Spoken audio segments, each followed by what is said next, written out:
침체기의 특징이 있는데요. 그 침체기의 특징은 자기가 신이라고 하는 것입니다. 하나님이 신이 아니라 자기가 자기 삶의 주인 된다라고 하는 것이죠. 그래서 하나님을 찾기 위해서 나가는 것이 아니라 자기 문제를 해결하기 위해서 교회에 나간다. 그러니까 교회 생활을 하나님 자신을 찾기보다는 자기 문제를 위해서 찾는 것이죠. 다시 말하면 하나님 중심적인 신앙이 아닌 자기 중심적인 그런 신앙, 이게 침체기에 나타난, 개인이든 교회에 나타난 특징이다, 그렇게 말할 수가 있고요.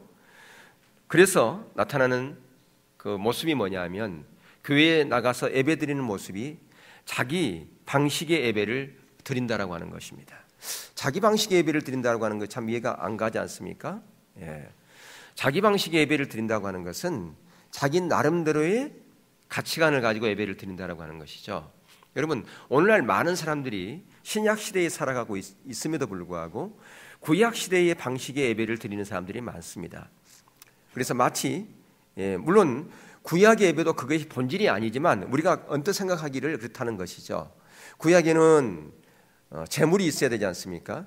짐승을 잡아서 그것을 대속물로 삼아서 제사장이 대신해서 이제 그 성전에서 예배를 드렸어요. 제사를 드렸다는 하는 것이죠. 그래서 오늘날도 우리가 그렇게 생각을 한다고 하는 것입니다. 그래서 하나님께서는 내 예물을, 내 제물을 받을 거야. 그래서 헌금 드리는 것도 빳빳한 새 돈을 바꿔가지고 하나님께 드리면 하나님께서 그 정성을 보시고 그 예배를 받을 거야. 내가 교회 나올 때 좀 새 옷을 입고 그렇게 나오면 하나님께서 받으실 거야. 여러분, 그런다고 그래가지고 아무 옷이나 입고 나오라는 그런 얘기는 아니죠. 근데 이렇게 예적인 것에 관심을 둔다라고 하는 것이에요. 그러니까 핵심적인 것을 놓쳐버리고 예부적인 것에 초점을 맞추고 의식적인 것에 관심을 둔다라고 하는 거예요. 나름대로 자기 방식대로 예배를 드리는 겁니다. 구약이 아닌 신약에서의 예배는 이제 제물이 없지요. 제물이 없지만 그 제물이 바로 누가 제물이 되는가? 로마서 12장에 보면 우리의 삶이 바로 제물이라고 이렇게 말씀하고 있어요. 그러니까 우리의 삶이 제물이라고 하는 것은 뭐냐면 월요일부터 토요일까지의 우리의 모든 삶에 이것이 하나님께 드리는 참된 제물이라 그 말이에요. 우리가 교회 나올 때 월요일부터 토요일까지의 삶이 뒷받침되지 않는 그 예배는 진정한 하나님 앞에 드리는 예배가 될 수 없다라고 하는 것이죠. 근데 이것을 놓치고 이런 어떤 의식적인 그런 부분에 초점을 맞추고 있다면 그것은 자기 나름대로의 예배를 드리고 있다. 그게 바로 침체기 때, 우리 개인이든 교회든 침체기 때 나타나는 그런 현상이다라고 말할 수가 있고요. 더 나아가서 그래서 그들이 자기 중심적인 신앙을 하기 때문에 자기 문제에 초점을 맞추기 때문에 세상에서의 그런 윤리와 도덕, 이것이 교회 안에서 그대로 들어오는데 구별함이 없다라고 하는 것이죠. 윤리 도덕, 세상의 윤리 도덕과 교회의 윤리 도덕과의 이게 차이가 없다라고, 구별됨이 없다라고 하는 것이죠. 그래서 세상 사람들이 추구하는 가치관, 그들의 윤리, 그들의 도덕, 그것이 동일하게 교회 안에서 있었고 교회 안에 그것이 팽배해 있다라고 하는 것입니다. 어떤 사람이 교회에 잘 나오다가 쉬는 사람들이 있어요. 그 사람들 중에 다는 아니지만 경우 따라서 어떤 사람들, 이런 사람 말하는 사람이 있어요. 내가 교회인 때문에 시험 들어서 내가 교회 안 나간다고. 왜 그러냐고 그랬더니 물론 그분이 믿음이 약하기 때문에 그러겠죠. 신앙이 돈독하고 그런 사람은 그런 말을 하지 않겠죠. 이제 뭐 신앙생활을 했거나 믿음이 약한 사람들이기 때문에 그런 말을 하겠지만 교인들이면 다 신실하고 다 착하고 그런 줄 알았다는 거죠. 그래서 믿었다라고 하는 거예요. 그런데 그 믿었던 사람들에게 배신당하고 사기당하고 그런 것 때문에 교회 안 나간다라고 그렇게 얘기하는 거죠. 왜 그런가? 바로 교회가 침체기 때 그런 현상들이 나타난다고 하는 것입니다.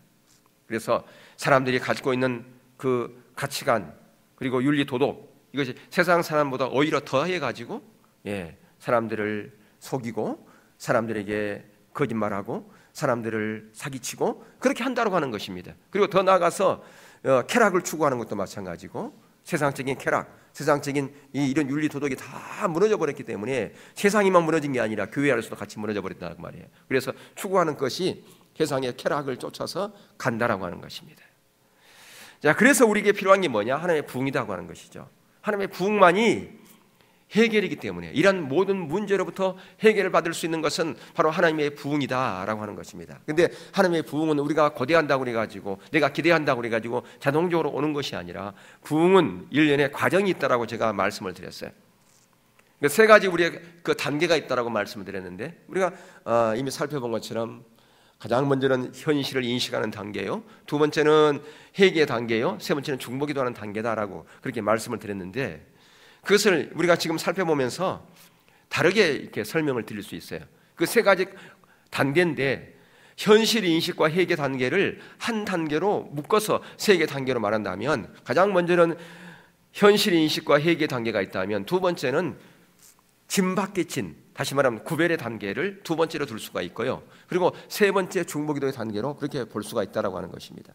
그래서 가장 먼저 현실을 인식하는 단계와 회개 단계는 우리의 삶에서 하나님의 살아계심과 임재가 거쳐 있고 우리가 하나님의 기준으로 떠나 있는 것을 성령의 조명을 통해서 인식하는 것인 거예요. 그것을 보면서 정말 우리가 깨달아지는 거예요. 아, 내가 정말 내 모습을 보니까 하나님의 기준으로 멀리 떠났구나. 예, 요시아가 성전을 수리하면서 거기서 두루마리 성전을 발견했어요. 거기서 보니까 자기들이 지금 자기 조상과 자기들의 모습이 하나님의 기준에서 떠난 그 모습을 소술하게 놀란 거예요. 아, 우리의 이 영적인 모습이 이런 거였는데 우리가 몰랐구나. 그걸 성령의 조명을 통해서 인식하는 단계죠. 그래서 이제 우리의 그런 모습이 하나님의 관점에서 하나님의 기준에서 너무나 큰 제약이구나, 큰 죄구나 라고 하는 것을 인식한다고 말입니다. 더 나아가서 우리 가운데 하나님의 임재가 끊어졌고 하나님의 함께 하심이 없습니다. 예, 우리가 하나님의 함께 하심이 없는가? 예, 하나님의 임재가 없는가? 그것 때문에 애통해하고 그것 때문에 자기의 그 모든 단장품을 제거해버린다고 말이에요. 단장품을 제거한다는 것은 뭐냐면 내가 이제까지 하나님의 기준이 아닌 것을 추구했는데 그것을 끊어버린다고 말이에요. 그런 간절함이, 그러한 어떤 결단이 수반되어진다라고 하는 것입니다. 그게 바로 단장품을 제거해버린다는 것이죠. 자기가 추구했던 것, 이제까지 자기가 추구한 이것이 하나님을 알고 하나님을 사랑하는 것에 걸림돌이 되기 때문에 그걸 끊어버리는 거예요. 그런데 여전히 우리가 여전히 예전의 모습을 그대로 살아가는가? 현실을 인식하지 못하기 때문에 그렇다고 하는 거예요. 그것은 아무리 설교를 여러분이 1년, 2년, 3년, 5년 아니면 10년을 들어도 마찬가지고 성경 공부를 몇 년 해도 마찬가지고 그게 들었다고 해가지고 되는 것이 아니라 성령님께서 비춰주지 않으면 우리가 그런 자리로 가지 못합니다. 바로 이것이 현실 인식과 회개의 단계라고 이렇게 보면 두 번째는 짐 밖의 진이 구별의 단계가 있다고 하는 것이죠.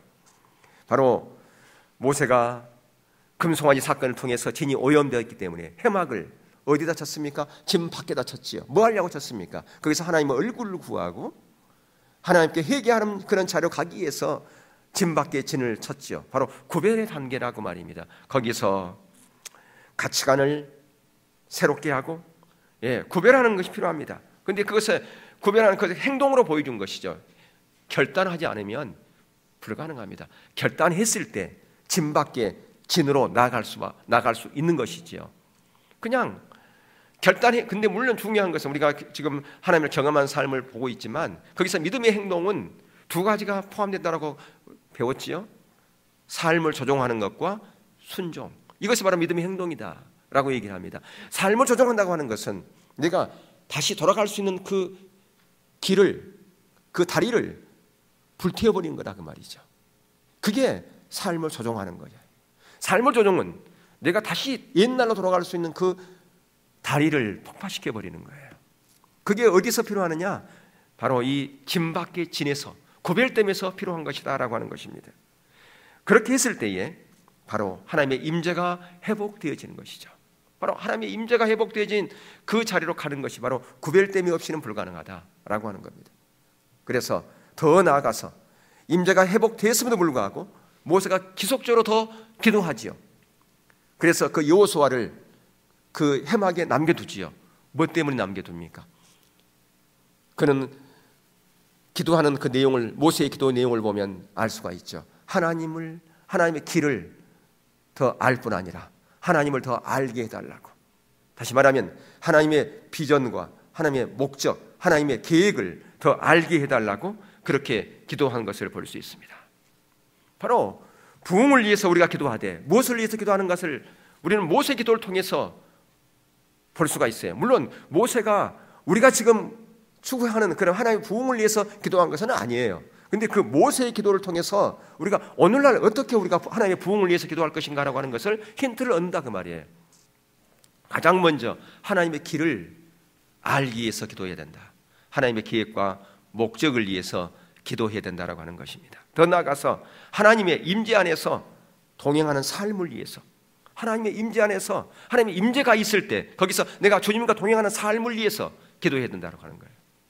내가 그냥 아무나 껴서 사는 것이 아니라 하나님의 임재 가운데서 내 삶이 하나님이 기뻐하는 그런 삶을 살기를 원합니다. 그것을 위해서 기도해야 되고요. 더 나아가서 마지막으로 우리 교회에 주신 비전을 위해서 기도할 필요가 있습니다. 여러분, 사도 바울이 소아시아 지역에서 복음을 가지고 서진하려고 했을 때 마게도냐 환상을 보지 않습니까? 마게도냐 사람이 자기들을 도와달라고 하는 그런 환상을 봐요. 그래서 그가 에게해를 건너서 도착한 곳이 바로 네아폴리스, 바로 네아폴리죠. 성경에 네아폴리로 나오는데 그 네아폴리에 거기에 갑니다. 거기에 보면 거기 그리스 거기 그 네아폴리스에 네아폴리 기념교회가 있어요. 그러니까 사도 바울 도착 기념교회가 있습니다. 사도 바울 도착 기념교회라 그렇게 얘기를 해요. 거기에 교회 앞에다가요. 교회 앞에 딱 우리로 말하면 부흥교회라고 이렇게 딱 써 있는 그 앞에 모자이크로 이 성경, 그러니까 사도 바울이 마게도냐 환상을 본 그 내용을 그대로 모자이크 해놨어요. 그림을 그려놨는데 모자이크로 그림을 그려놨다 그 말이에요. 거기 보면 사도 바울이 그 환상을 보고 있는 것이 있어요. 근데 거기에 그 환상을 헬라어로, 그리스는 헬라어로 쓰니까 우라마 그렇게 돼 있어요. 그 우라마라고 하는 것은요, 영어로 말하면 비전을 얘기해요. 근데 그 우라마는 꿈에서 보는 것을 얘기하는 게 아니라 눈을 뜨고 보는 것을 얘기해요. 그래서 사도 바울이 실제로 그 환상을 눈을 뜨고 봅니다. 눈을 뜨고 보고 있는 것을 볼 수 있어요. 근데 거기서 어떤 사람이라고 누가는 기록했지만 바울이 그곳에 도착해서 어떤 사람, 그러니까 그 누가 자기들 오라고 그랬느냐? 군인이었다 그 말이에요. 군인. 그래서 그 전승에 의해서 거기 그 교회 앞에다가는 그 누가가 어떤 사람이라고 해놓은 것을 군인으로 돼 있어요. 근데 그 네아폴리 그곳에 누가 태어난 곳이냐면 알렉산드리아 왕이 태어난 곳이에요. 그는 군인이 있지 않습니까? 그 군인을 가지고 동서양을 정복했던 사람이에요. 무슨 얘기냐? 알렉산드리아 힘을 가지고, 세상에 힘을 가지고도 안 된다고 하는 거예요. 안 되니까 누가 와야 되느냐? 당신이 와서 바로 복음으로 이 네아폴리스를 건설해달라. 그 얘기거든요. 하나님의 도시를 건설해달라. 그래서 거기에 그림에 보면 이 배를 타고 에게해를 건너서 거기에 도성이 그려져 있어요. 그 도성은 바로 무엇을 얘기하느냐? 하나님의 도성을 얘기하는 거예요. 사람이 세울 수 없는 그 도성, 이 알렉산드리아 대왕이 세울 수 없는 그런 도성을 세워달라고 하는 그런 거기 그림을 그려놨던 걸 볼 수 있어요. 거기서 그 환상, 그것은 꿈이 아니라 우라마예요. 우라마라고 하는 것은 비전은 눈을 뜨고 보는 것을 헬라어에서는 얘기하고 있거든요. 거기서 후라마, 그들이 지금 후라마라 부르는 그 우라마, 그게 거기에 그렇게 기록되어 있어요. 사도 바울이 본 환상이다, 그렇게 얘기를 한 거죠. 우라마. 무슨 얘기냐? 비전이라고 하는 것은 눈을 뜨고 보는 것처럼 확실하다 그 말이에요. 왜 확실한 겁니까? 하나님의 약속이기 때문에 그래요. 하나님이 주신 약속이기 때문에 그것은 우람한 거예요. 비전인 거예요, 그거냐. 예. 그래서 그것을 위해서 우리가 기도해야 된다라고 하는 것입니다. 그래서 오늘 우리가 부흥을 위해서 기도해야 될 이유 세 가지를 살펴보려고 하는 것인데요. 가장 먼저 하나님의 부흥을 위해서 왜 기도해야 되느냐? 그 동기와 이유가 뭐냐? 가장 먼저는 하나님의 영광 때문에 그런 겁니다. 하나님의 영광을 위해서 기도해야 돼요. 우리가 다 좀 신앙생활 하고 그러면 들은 것이 있고 그러기 때문에 왜 신앙생활 합니까? 신앙생활 하는 목적이 뭡니까? 라고 물어보면 하나님의 영광을 위해서요. 그렇게 얘기하지 않습니까? 예. 근데 왜 하나님의 영광을 위해서인가를 우리가 봐야 돼요. 두 번째는 교회의 영예 때문에 그런 겁니다. 교회의 영예. 세 번째는 세상의 불신자를 위해서 기도해야 되는 거예요. 왜? 하나님의 마음이 그들 가운데 있기 때문에, 하나님의 눈길이 그들 가운데도 머물러 있기 때문에 그렇습니다. 바로 부흥을 위해서 기도하는 이유가, 그 동기가 바로 이런 것이다라고 하는 것입니다. 지금 모세는 우리가 지금 소망하는 하나님의 부흥을 위해서 기도하고 있지는 않지만 그 내용을 보면 저와 여러분들이 바로 이 내용이 우리가 지금 하나님의 부흥을 위해서 기도할 내용이구나 라고 하는 것을 거기서 보게 된다는 그 말이죠. 과거 위대한 부흥의 역사를 보면 다 모세가 기도했던 그런 동기를 가지고 기도했던 것을 볼 수가 있습니다. 여러분, 같은 기도 제목을 가지고 기도하더라도요, 어떤 동기를 가지고 기도하느냐, 그게 중요합니다. 다시 말하면 어떤 마음의 자세를 가지고 기도하느냐, 그게 중요한 겁니다. 왜냐하면 기독교는 결과보다도 뭘 더 중요시 여기기 때문에, 과정을 중요시 여기기 때문에 그렇습니다. 하나님은 우리의 중심을 보시는 거예요. 세상 사람들은 결과물을 가지고 평가합니다. 참 대단합니다. 대단한 일을 했습니다. 그래서 사람들이 하나님의 평가보다는 사람의 평가를 소중히 여기죠. 그래서 신앙생활 하는 사람들도, 믿는 사람들도 과정보다는 결과를 중요시 여기면 뭐가 나오느냐? 편법이 나오는 거예요. 수단과 방법이 나오는 겁니다. 과정은 어떻든 간에 결과만 좋으면 된다라고 하는 것이죠. 그것은 결국 하나님의 평가를 무시한 거예요. 하나님이 나를 지금 보고 있다라고 하는 것을 소홀히 여기기 때문에 그렇다고 말이에요. 왜 그러느냐? 하나님을 알지 못하기 때문에 그렇고요, 하나님과 친밀함이 없기 때문에 그렇다고 말이죠. 하나의 신앙생활을 종교생활 정도로 생각하기 때문에 자기가 계획 세우고 자기가 자기 힘으로 자기 자원으로 열심히 해나가면 과정 무시할 수 있습니다. 결과만 좋으면 된 것이니까. 근데 하나님은 결과보다 뭘 더 소중히 여기시느냐? 과정을 더 소중히 여기신다. 하나님은 우리의 뭘 보시기 때문에, 우리의 중심을 보시기 때문에 그렇다라고 하는 것입니다. 그렇기 때문에 우리가 하나님의 부흥을 위해서 기도할 때에 중요한 것은 하나님의 영광을 보는 거예요. 하나님의 영광을 위해서 기도해야 되는 거예요. 오늘 본문 13절 그 하반절에 그 부분이 있어요. 거기 보면 13절 오늘 한 절만 우리가 읽었는데요, 내가 참으로 주의 목전에 은총을 입어싸우면 주의 길을 내게 보이사 내게 주를 알리시고 나로 주의 목전에 은총을 입게 하시며 이 족속을 주의 백성으로 여기소서.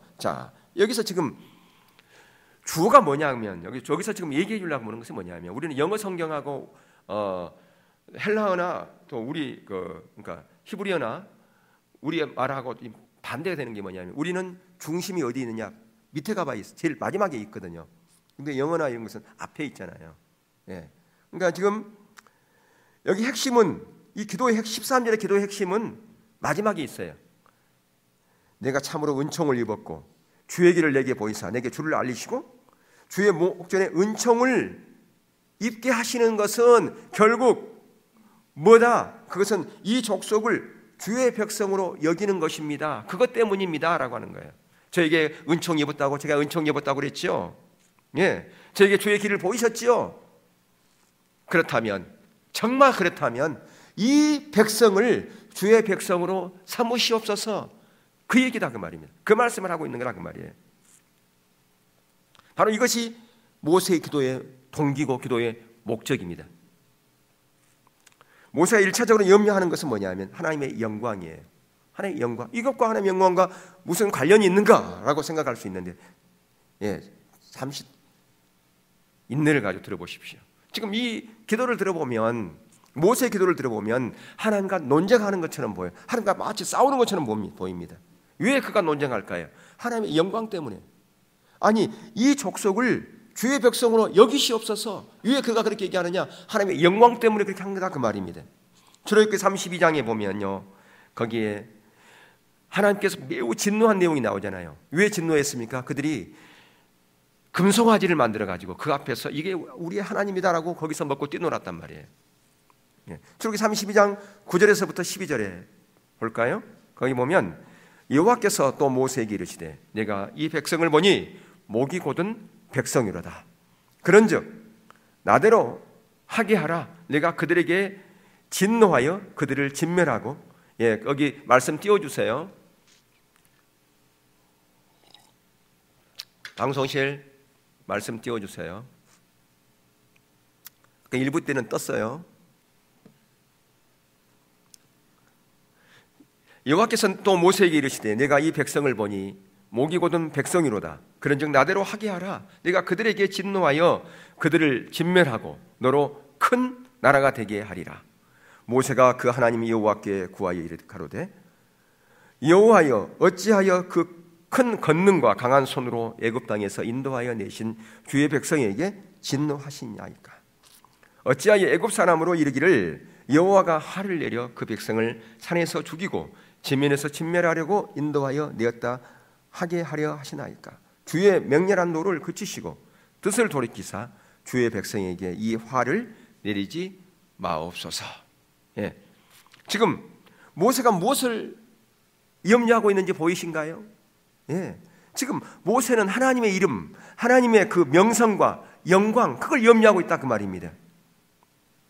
지금 뭐냐면 하나님께서 우리 이스라엘 백성들을 약속한 대로 400년 만에 애굽 종살이에서 지금 해방시켜 주었지 않습니까? 그래서 홍해를 건너서 지금 이 광야에 머물러 있는데 이 광야에서 버려두시고 떠나보신다면 애굽 사람들이 뭐라고 얘기하겠습니까? 이방 나라들이 뭐라고 얘기하겠습니까?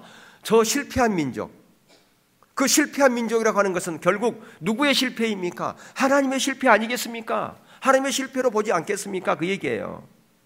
하나님께서 약속을 얘기하지 않는다면 하나님께서 능력이 없으시니까 끝까지 약속을 지키지 못하는구나, 그렇게 애굽에서 얘기하고 이방 나라에서 그렇게 평가하지 않겠습니까? 이것은 하나님의 명예가 걸려있는 일입니다. 그 얘기예요. 지금 모세가 그렇게 지금 하고 있는 것은요, 우리 자신을 위해서가 아니라 주님의 이름을 위해서, 주님의 영광을 위해서입니다. 하나님 아버지의 질투의 마음이 부어지지 않고서는 이런 기도를 중심에서 할 수가 없죠. 구약에서 이방인들은요, 하나님을 어떻게 보았겠습니까? 하나님을 무엇으로 이방인들이 볼 수 있습니까? 이스라엘 백성들을 통해서 하나님을 보았죠. 그렇다면 오늘날은 어떻습니까? 오늘날 세상 사람들이 하나님을 어떻게 압니까? 바로 저와 여러분을 통해서 하나님을 알게 되는 것이다 그 말이에요. 그렇기 때문에 저와 여러분의 정체성, 우리를 하나님께서 부르신 목적, 그것을 바로 알지 못하면요, 저와 여러분이 하나님을 바로 알지 못하면, 우리 정체성을 바로 알지 못하면 하나님의 영광을 위해서 살아갈 수 없습니다.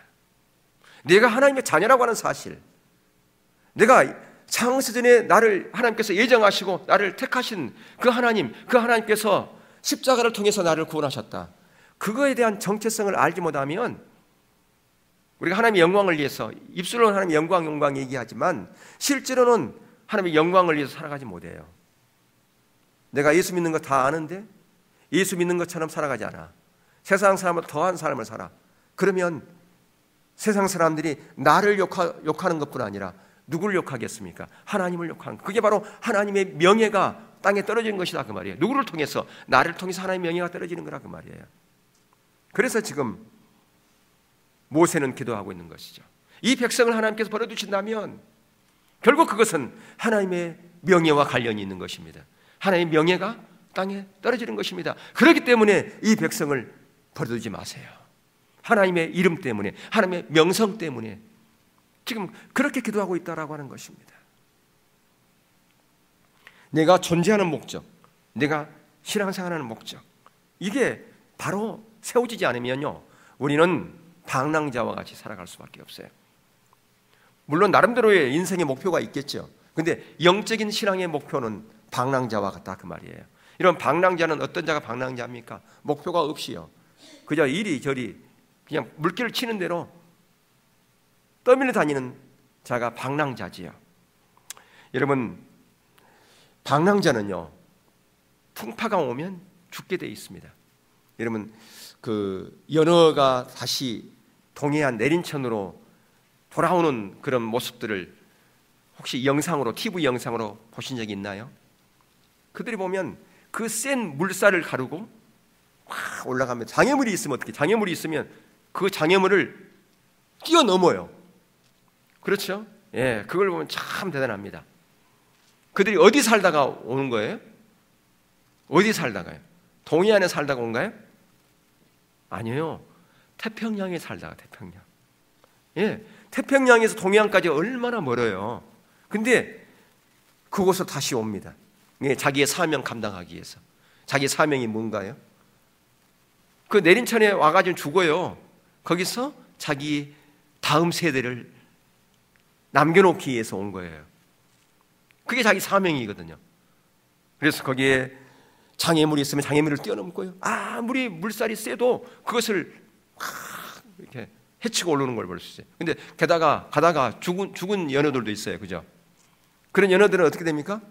그냥 그 물살에 힘없이 떠내려가 버린다 그 말이에요. 우리가 하나님의 비전을 향해서, 하나님의 부르신 목적을 향해서 가다가도요, 그 비전을 놓치면, 바로 비전을 놓쳤다는 것은 방랑자가 되는, 죽은 거예요. 그러면 힘없이 그냥 이 내린천을 오르다가 죽은 연어처럼 그렇게 떠밀려 가버린다 그 말이에요. 우리 인생이 그렇게, 그런 인생이 돼서는 안 되지 않습니까? 예? 분명한 비전이 있어야죠. 분명한 비전이 있으면 어떠한 풍파가 온다 할지라도 그걸 거슬러 올라가게 돼 있습니다. 아멘. 예, 그 장애물이 있다 할지라도 그 장애물을 뛰어넘는다니까요. 비전이 있으니까. 근데 비전을 놓치면 죽은 연어와 같습니다. 세상 물길에 떠다니는 죽은 물고기 같다 그 말이에요. 그래서 베드로전서 2장에 우리에 대한 정체성 거기에 말씀해 주고 있잖아요. 우리를 어디서 불러냈다고요? 어두운 데서 불러내서 하나님의 자녀로 삼으신 목적이 있어요. 그것은 하나님의 아름다운 덕을 선전하게 하려고. 어디서요? 세상 가운데서 하나님의 아름다운 덕을 선전하기 위해서. 정체성이 있으면, 우리가 어떤 존재인가, 저의 분이 어떤 존재인가를 알면 하나님의 아름다운 덕을 선전하게 돼 있습니다. 여러분, 좋든 싫든 세상은 저와 여러분을 보고서 교회를 판단하고요, 교회를 보고서 하나님을 판단하게 되어 있습니다. 오늘날 현실을 보고서 가장 염려해야 할 것은, 그렇기 때문에 하나님의 영광이에요. 하나님의 명예예요. 하나님의 이름입니다. 하나님의 이름이 땅에 떨어지는 것. 이것 때문에 여러분들 애통해야 하고 기도해야 할 필요가 있습니다. 하나님의 영광을 위해서 일어나서, 하나님의 영광을 위해서 하나님께서 일어나셔서 그 원수들을 흩어달라고 우리가 기도해야 됩니다. 이것이 바로 우리가 첫 번째 부흥을 위해서 기도하는 이유요, 동기라고 하는 사실이죠. 두 번째, 부흥을 위해서 기도하는 이유는 교회 자체의 영예와 관련이 있다라고 하는 겁니다. 하나님께서 모세 자신에게 놀랍게 축복해 주시겠다고요, 그렇게 약속했잖아요. 그런데 하나님께서 그렇게 놀랍게 모세에게 그런 축복을 약속했지만 모세가 그것을 원치 않았어요. 여러분 같으면 어떻겠습니까? 하나님께서 너에게 내가 아파트 50평 주고 1년에 2억 연봉 보장해 줄게. 여러분, 그러면 이건 지금 모세에게 제안한 것은 그것보다 훨씬 더 큰 제안이에요. 하나님께서 이렇게 상상할 수 없는 거예요. 예. 그러니까 하나의 왕국을 주겠다는 거였거든요. 그런데 모세가 그걸 거절합니다. 단호하게 거절합니다. 무엇 때문에 거절했습니까? 자, 32장 30절에서 32절 한번 보겠습니다. 이튿날 모세가 백성에게 이르되 너희가 큰 죄를 범하였도다. 내가 이제 여호와께로 올라가니 혹 너희 죄를 속할까 하노라 하고 여호와께로 다시 나아가 여짜오되 슬프도소이다. 이 백성이 자기들을 위하여 금신을 만들어 싸우니 큰 죄를 범한나이다. 그러나 합의하시면 이제 그들의 죄를 사하옵소서. 그렇지 않사오면 온컨대 주의 기록하신 책에서 내 이름을 지워버려 주옵소서. 예. 하나님, 이 백성들이 무지하여서 하나님 앞에 죄를 범했습니다. 그렇지만 그들의 죄를 용서해달라고 지금 기도하고 있죠. 만약에 그렇지 않으면 저도 생명책에서 지워달라고 그렇게 얘기를 하고 있어요. 출애굽기 32장 9절 이하에 보면 하나님께서 모세에게 이 족속은 목이 곧은 백성이기 때문에 모두 진멸하고 너로 큰 나라로 삼게 하겠다. 너로 한 나라의 왕이 되게 하겠다. 그 얘기 아니겠습니까? 예. 근데 모세는 단호하게 거절하지요. 저 혼자 그렇게 되기 원치 않습니다. 내 백성 같이 가지 않는다면, 내 백성 세워지지 않는다면 차라리 저도 같이 진멸해 주세요. 저 혼자만 살고 싶지 않습니다. 바로 이게 참된 중보라 그 말이에요. 지금 이들은 광야에 있죠. 근데 이것은 교회죠. 이스라엘 공동체는 교회입니다. 광야 교회입니다. 지금 모세는 온 교회 상태를 염려하고 있는 것이죠. 교회가 축복받지 못한 자기 한 사람의 생명과 그 안녕과 행복은 아무런 의미가 없다고 하는 그런 고백이다 그 말이죠. 저와 여러분이 우리의 자신의 문제 많지만 그것을 다 뒤로 한 채 예수님이 머리 되신 교회, 주님의 몸된 교회, 그 교회뿐 아니라 그 속한 모든 그 지체들을 염려하면서 만약에 기도한다면 하나님의 약속한 그 부흥은 성큼 우리 앞에 다가올 것입니다.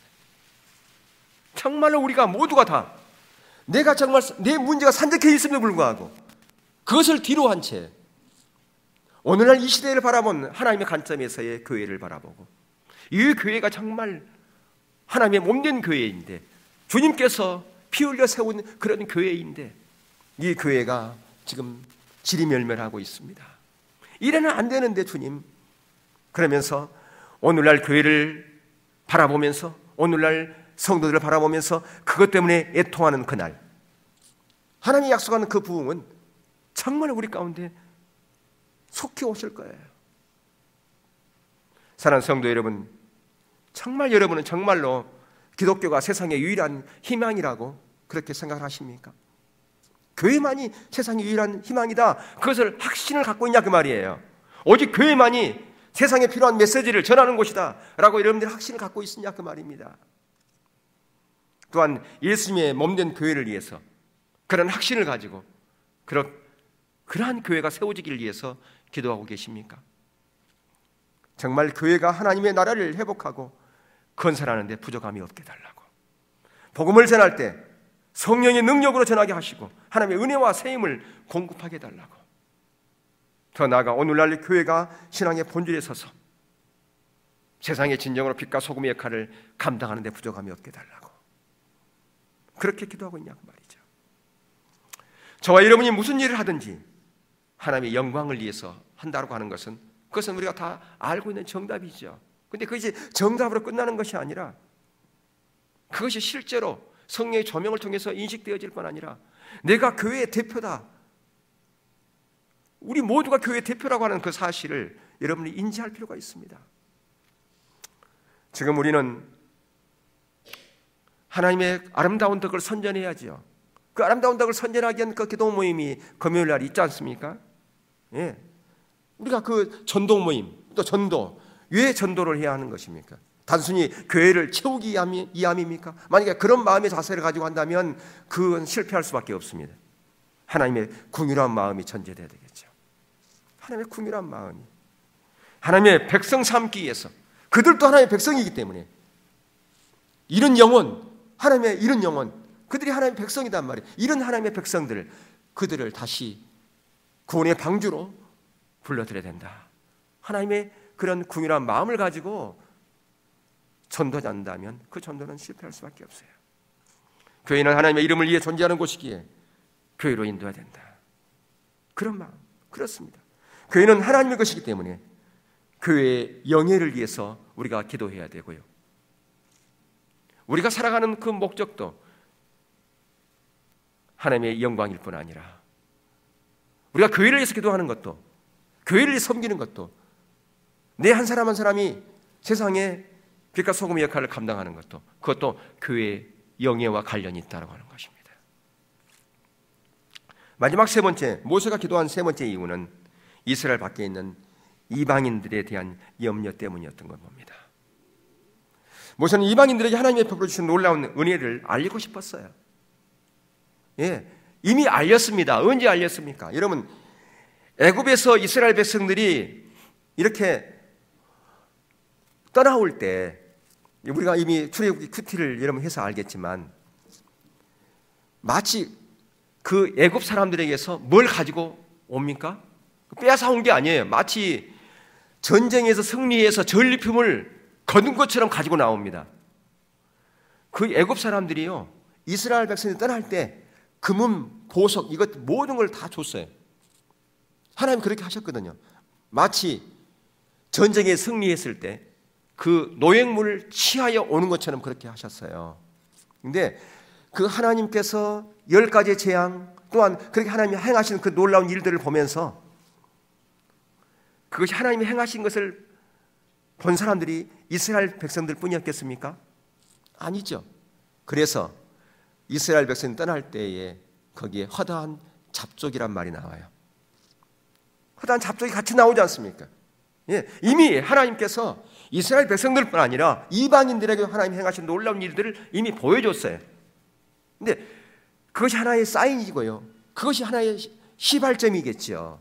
더 나아가서 하나님께서는 더 많은 이방인들에게 하나님의 놀라운 복된 소식이 전해지기를 원하고 계신다, 그 말입니다. 지금도 하나님께서는 그 마음을 우리 가운데 붓고 계세요. 우리가 그것을 인지하지 못한 것뿐이죠. 그래서 우리가 있는 이 광야에 나와 주의 백성이 주의 목전에 은총을 입은 줄을 무엇으로 알리까?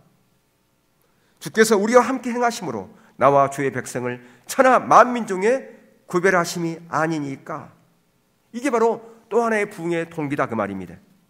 하나님의 이름과 명예와 영광을 위해, 또 그의 소유된 교회를 위해, 부흥을 위해서 우리가 구할 필요가 있죠. 근데 이것만이 다가 아니다, 그 말입니다.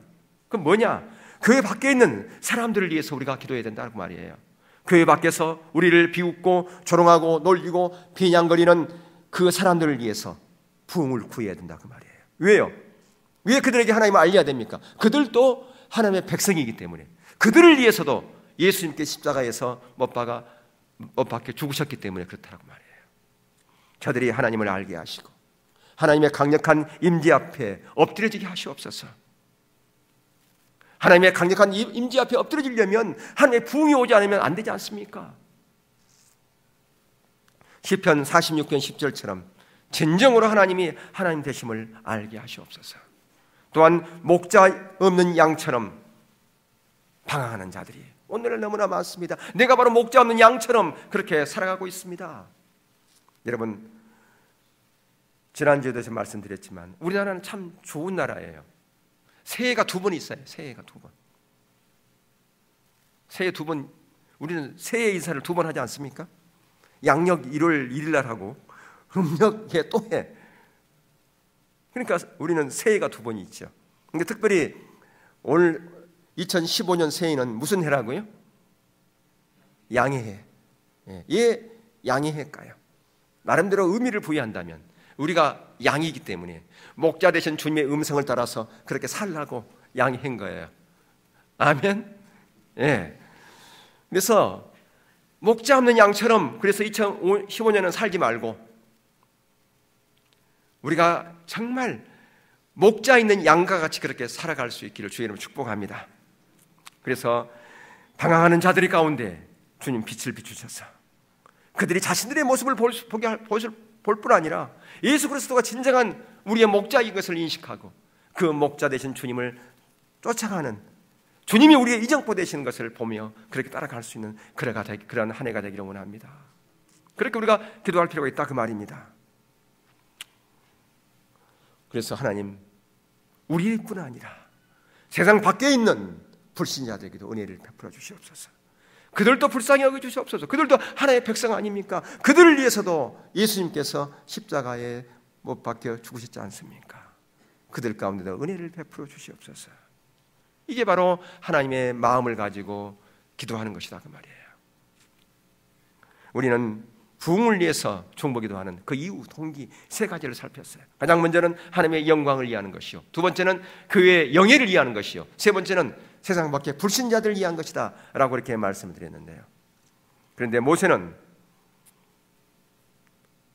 이 부흥을 위해서 기도할 때 그냥 기도하지 않았어요. 모세의 기도의 자세를 볼 필요가 있습니다. 가장 먼저는 담대함과 확신을 가지고 기도했던 것을 봅니다. 여러분은 기도할 때 주저주저 하면서 기도합니까? 아니면 확신을 가지고 기도합니까? 아무런 의미 없이 기도합니까? 많은 사람들이 기도할 때 확신이 없이 기도하는 것 같아요. 왜 확신이 없이 기도합니까? 왜 주저주저 기도합니까? 자기의 모습을 보니까 하나님께서 나의 기도를 안 들어줄 것 같아. 또 기도의 양이 이것밖에 안 되는 것 같으니까 하나님께 안 들어줄 것 같다. 더 많이 기도해야 되는데 못하니까. 율법주의 가치관 가운데 있어가지고 하나님 앞에 쭈삣쭈삣거리면서 확신도 없고 그런 자리에 있다 그 말이에요. 그게 아니죠. 왜 지금 모세는 담대함과 확신을 가지고 하나님 앞에 나갔습니까? 하나님의 길을 알았기 때문에, 하나님과 친밀함 가운데 있었기 때문에 그게 가능했다 그 말이에요. 그래서 우리가 구해야 될 게 뭐냐? 하나님과 친밀함을 구해야 되고요, 더 깊은 사랑의 교제로 나가야 되고요, 더 하나님의 놀라운 계획을 알아야 돼요. 하나님의 목적을 알아야 돼요. 하나님의 약속을 붙잡고 기도할 때 그 기도가 확실한 기도죠. 아까 제가 네아폴리 거기에 있는 바울의 도착 기념교회를 제가 잠깐 말씀을 드렸습니다만은, 거기 보면 그 그림에 바울이 환상을 본 그것을 눈을 뜨고 보고 있다니까요. 근데 그 사도 바울 실제의 모습을 사진을 찍지 않았지만 그림 그려놓은 것들이 이렇게 있는데요. 사도 바울은 주변 머리가 없었어요. 근데 거기 그림에 머리가 항상 사도 바울의 머리에 보면 굳은 살이 2개가 확 쪄 있더라고요. 이렇게요. 어떤 분이 설명하기를, 왜 머리 앞에 굳은 살이 꼈느냐? 머리를 막 땅에다가 대고 찍고 기도를 해가지고 굳은 살이 배겼대요. 여기가 믿거나 말거나. 예. 하나님의 그 놀라운 비전을 보았던 자도, 그 약속을 붙잡고 기도하는 자도 그렇게 절박하게 기도했던 것을 볼 수 있습니다. 그래서 하나님을 신뢰하는 믿음을 가지고 우리가 기도할 필요가 있죠. 그래서 응답받는 기도의 특징은 하나님을 신뢰하는 기도다라고 하는 겁니다. 두 번째, 모세는 어떤 자세로 기도했는가? 하나님의 그 약속을 붙잡고 기도했는데 논리정연하게 하나님의 말씀을, 약속을 붙잡고 기도했던 것을 볼 수 있어요.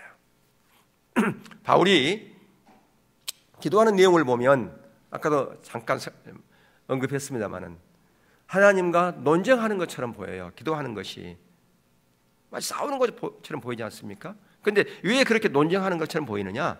하나님의 약속을 붙잡고 기도했기 때문에. 하나님, 지난번에 이렇게 저에게 약속했지 않습니까? 이제 왜 딴 말 하세요? 그 얘기하는 거예요. 그러니까 논쟁하는 것처럼 보인다 그 말이에요.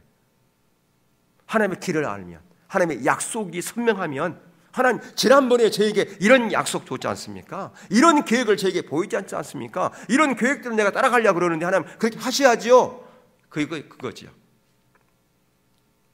그래서 우리 가운데 하나님의 그 기도가 파워풀한 것은요, 능력은 하나님의 약속을 붙잡고 기도하는 거예요. 그러니까 하나님의 약속을 붙잡고 기도하려면 하나님의 길을 알아야 되지 않겠습니까?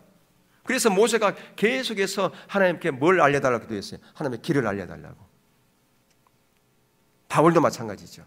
바울도 계속해서 주님의 길을 알기를 원했지 않습니까?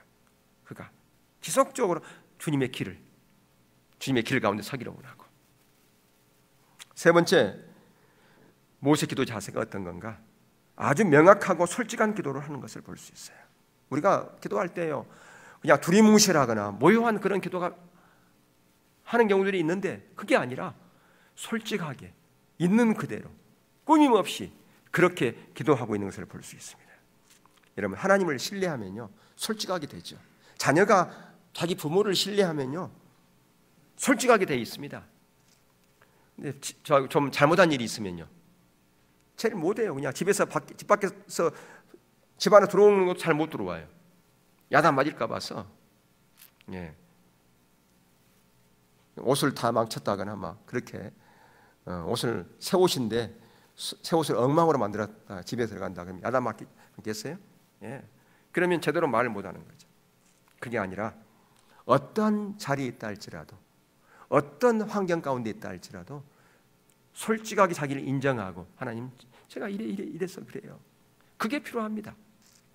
자기를 꾸미려고 하지 않고 솔직하게 하나님을 신뢰합니까? 하나님께서는 내가 어떤 자리에 있다 할지 나의 있는 모습 그대로를 사랑하시는 분이다. 그걸 알면 꾸미지 않겠죠. 하나님은 나의 있는 모습 사랑하시다. 우리 나를 얼마나 사랑했으면 독생자 예수 그리스도를 아낌없이 내어줬을까.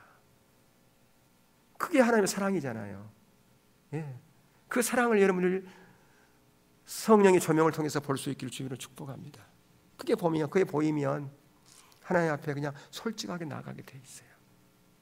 하나님 우리의 있는 모습 그대로를 사랑하시기 때문에 그렇습니다.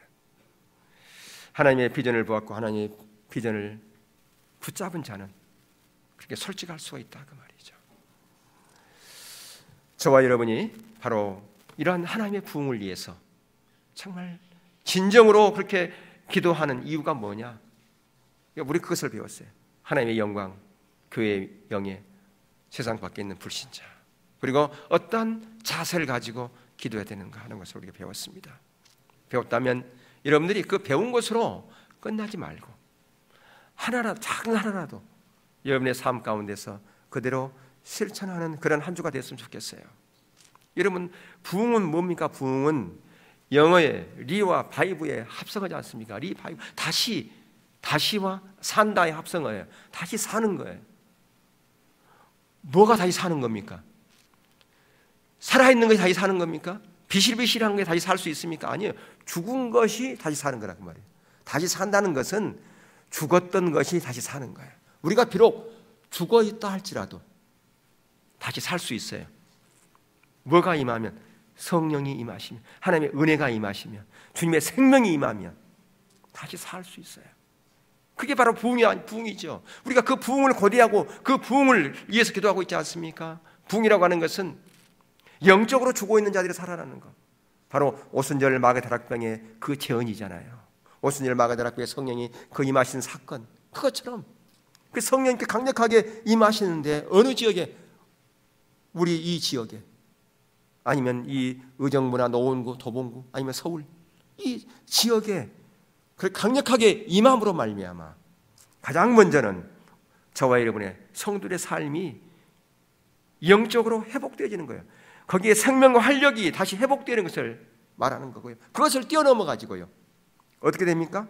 수많은 사람들이, 불신자들이 대거 주님께 돌아오는 뿐 아니라 그 영적인 분위기가 세상 밖에까지 전파되어서서 성령의 강권적 역사로 그 지역의 사회가 변화되는 일련의 사건, 이게 바로 부흥이죠. 하나님의 부흥이죠.